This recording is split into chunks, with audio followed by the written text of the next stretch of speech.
En dehors des nouveaux venus dans le monde du jeu de société, Et Dieu sait s'il y en a. c'est vrai, tout le monde connaît l'auteur de jeu Rainer Knizia. Oui, on espère en tout cas. Voilà, donc c'est un auteur très connu. Mais aujourd'hui, j'ai envie de parler d'un petit jeu de Rainer Knizia. Surtout lui. Oui, c'est ça, c'est vrai, c'est pour ça qu'on fait cette vidéo, c'est parce que moi j'ai envie cette fois-ci. Donc un petit jeu que je considère génial et incontournable, mais apparemment, je pense, c'est un jeu qui est complètement oublié. En tout cas, dans mon entourage, quand j'en parle, personne ne le connaît. Donc voilà, on va vous en dire plus sur ce petit jeu. Restez avec nous! Bonjour à vous les aventuriers du jeu de société perdu. Je suis Brigitte. Je suis Angelo, Nous sommes des amateurs de jeux de société. et ensemble, nous formons la chaîne Brigello. Angelo, Brigitte. aujourd'hui tu tenais absolument à nous parler et à mettre en valeur un jeu qui te tient vraiment à cœur. J'ai Un vraiment... petit jeu que moi j'ai découvert la semaine dernière. Ouais, tout à De fait. quel jeu s'agit-il? Alors, c'est un jeu de Rainer Knizia.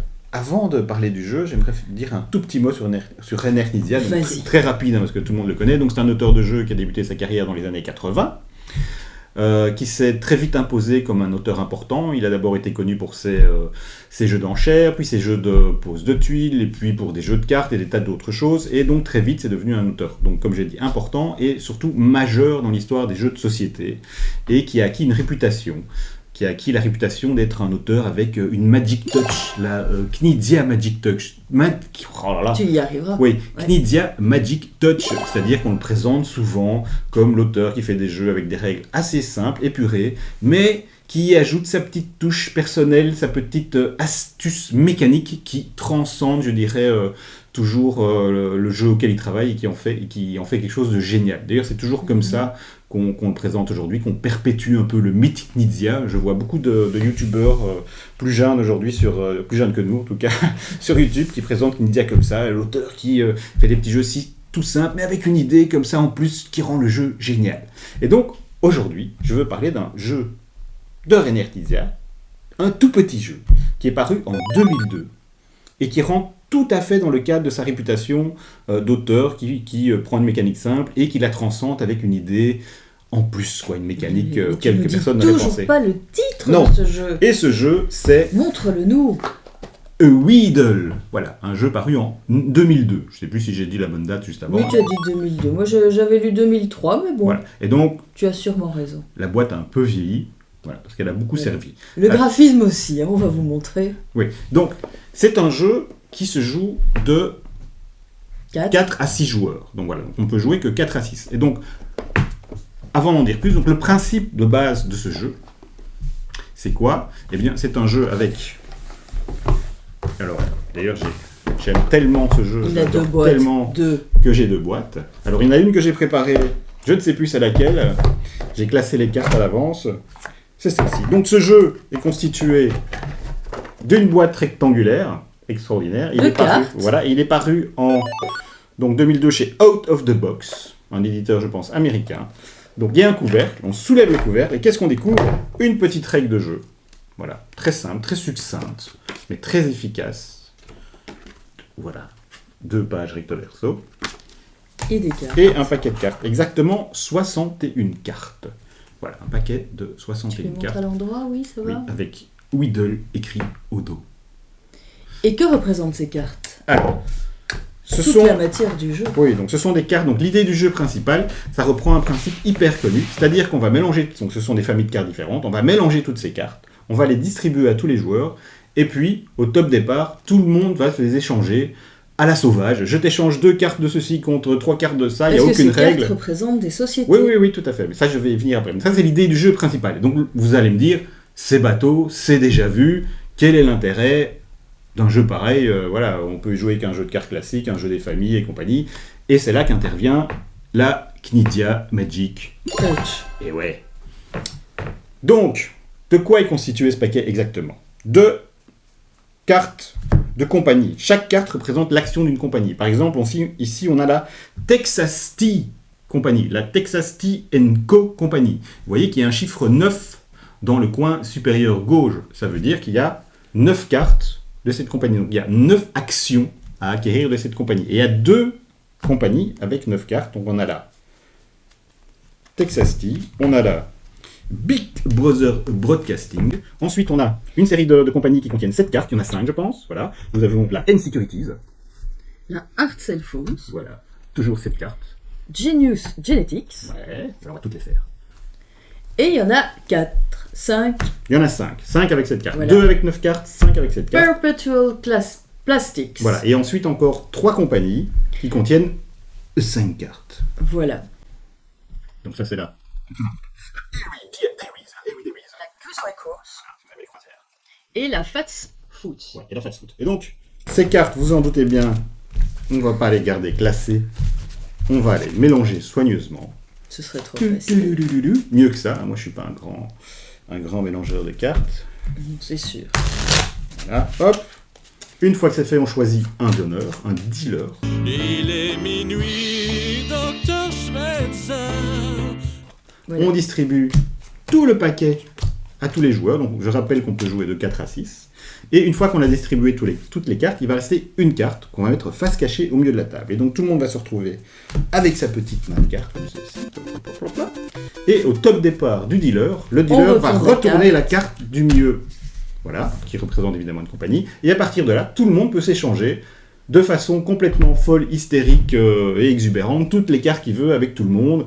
Et c'est une foire d'empoigne. Voilà, logiquement, il faut toujours montrer ce qu'on échange. Oui. Alors, comment voilà, donc il n'y a pas de règle pour les échanges. Il ne faut pas montrer, je t'échange 2 cartes de ci, 2 comptes de cartes de ça, et il faut respecter le deal. Chacun dit en tout cas les cartes dont il veut se débarrasser ou les cartes qu'il veut bien recevoir. On peut même donner des cartes à un joueur, mais il doit... L'idée étant d'être majoritaire. Oui, mais ça je vais Il faut le dire. Ah oui, mais je vais expliquer tout ça. Sinon, ça sert à rien. Une chose à la fois, Brigitte veut toujours aller trop vite.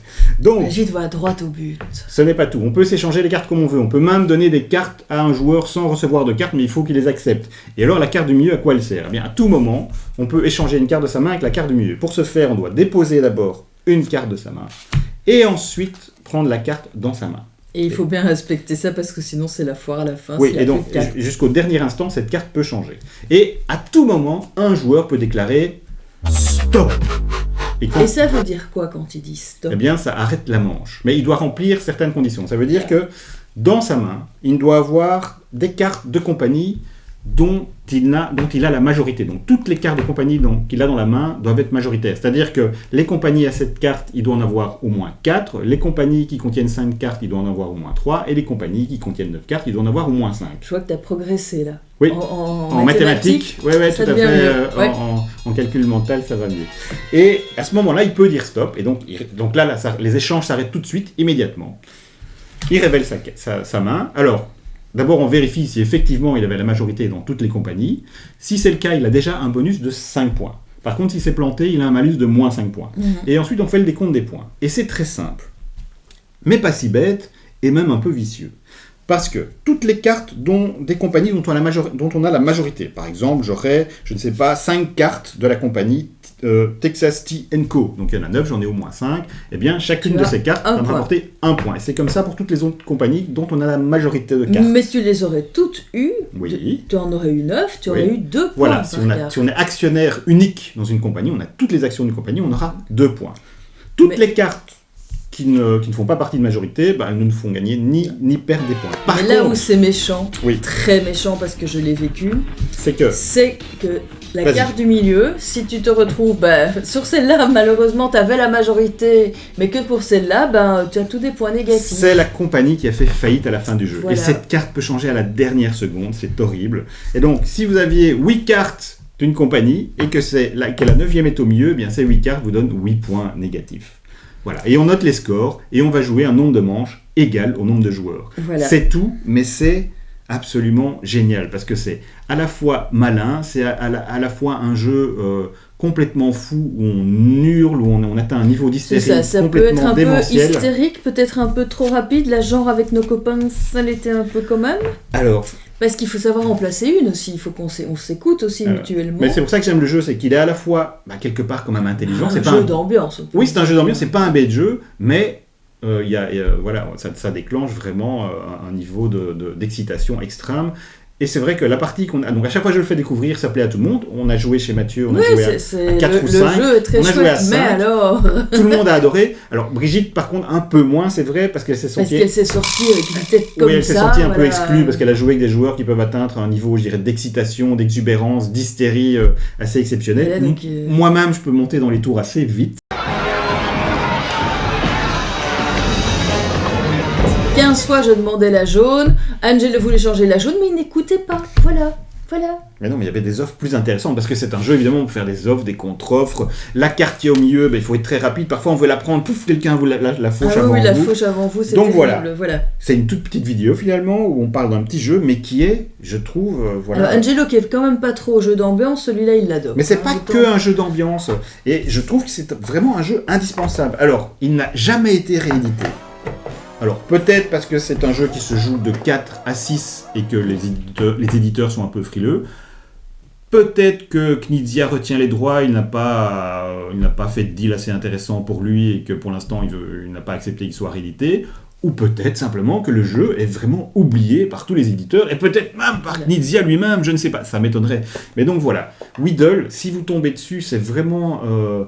comment on dit encore sur YouTube ? Oui, un banger, c'est ça, un banger. Voilà. Un chef-d'œuvre, un capolavoro. À jouer avec des personnes modérément excitées. Hein. Oui, alors, c'est peut-être, on va dire, c'est l'unique défaut du jeu que, je veux dire, l'expérience de jeu va être dépendante du groupe avec lequel on joue. Voilà, mais c'était un chouette groupe avec lequel on a joué. Mais oui, simplement, ils étaient très enfants. Mais jusqu'à présent, j'ai jamais connu de groupe de joueurs qui ont été déçus par ce jeu. On s'est toujours fort amusé. Donc c'est Weedle de Rainer Knizia. Le petit conseil du jour de Papa Angelo. C'est ça, exactement. Et de Maman Brigitte. Oui, enfin voilà. Donc, merci à tous d'avoir regardé cette vidéo. On vous retrouve prochainement. Oui. Mettez un pouce et abonnez-vous. Hein. De temps en temps, ça fait pas de mal. Hein. Un petit commentaire C'est aussi. pas ce qu'on recherche si forcément. Si vous l'avez déjà joué, dites-le nous. Mais ça fait du bien. Oui, c'est ça. Oui, c'est ça, parce que à chaque fois que j'en parle autour de moi, personne ne le connaît, mais dites-nous dans les commentaires si vous le connaissez, si vous y avez joué, etc., etc. Voilà. On vous dit à bientôt. Ciao.